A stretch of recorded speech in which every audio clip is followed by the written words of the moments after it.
So we see today we celebrate Saint Denis, his companions, Saint John Leonardi, a priest, and see how the church, how God continuously enlightens the church in different periods of the world.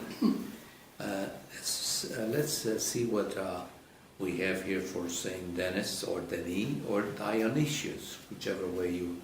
But since he was a priest in Rome, but then he was sent as a missionary to Paris area.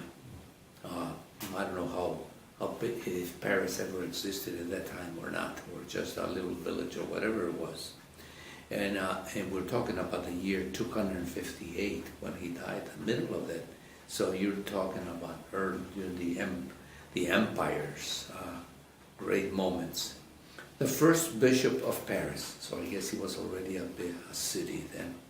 Martyr, yes, and in fact, the martyr with the presbyter Eleutherius and the deacon Rusticus. Those are normal names with the Roman legions. On Montmartre, or Mount of Martyrs, patron of Paris and of France.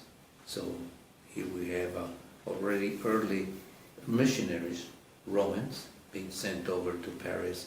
In those areas, they were all those pagans then at that time. German, French, Spanish, you name them, they were all.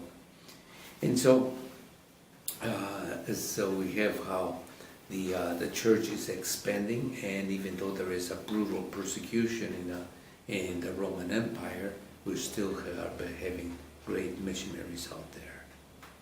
So Saint Denis. We also are remembering Saint John Leonardi, but you have to jump quite a few centuries, 14 centuries later, in 1609 at Lucca. That's where he died, John Leonardi.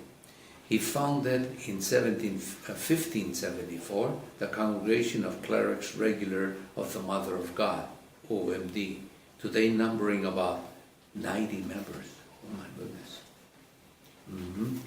In 1579, he formed the Confraternity of Christian Doctrine, there you go, CCD, and published a compendium of Christian doctrine in use until the 19th century. So this comes out of the Council of Trent, the first catechism that was being brought out, and so now he continues with that tradition. Co-founded with St. Philip Neri, on May 26, his feast day, at Rome, a Collegio Urbano, which under the direction of the Congregation for the Evangelization of Peoples, trains priests for the foreign missions. So he is considered the founder of foreign missions, even though Rome itself, from the time of St. Denis, were sending other missionaries throughout. But then also the Congregation for the Evangelization of Peoples, that's the patron saint, St. John Leonardi. So you see how then the church is rich with so many of these great missionaries, and keep helping us and prepare in the evangelization at whatever level.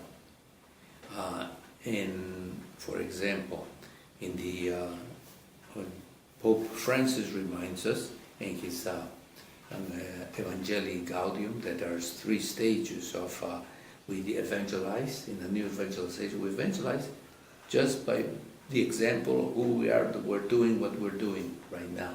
That's evangelization.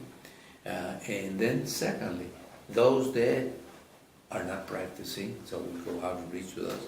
And then the third stage is to go out and bring others who are not of the faith, to bring him in and there to work towards that Christian unity. So we're in that stage, in the first stage of trying to maintain and evangelize and proclaim the word and be faithful, etc. as a church. But then the second stage is to bring others who belong to our family but are not practicing, and third, going and becoming in the other part. So all 3 are the stages that we need to always be mindful of evangelization. So let us then continue to ask for their intercessions in John Leonardi, who helped for so much in in the renewal of the church, because he then is putting the Council of Trent into action through the formation of clergy. And then, so we'll continue and ask for their intercession.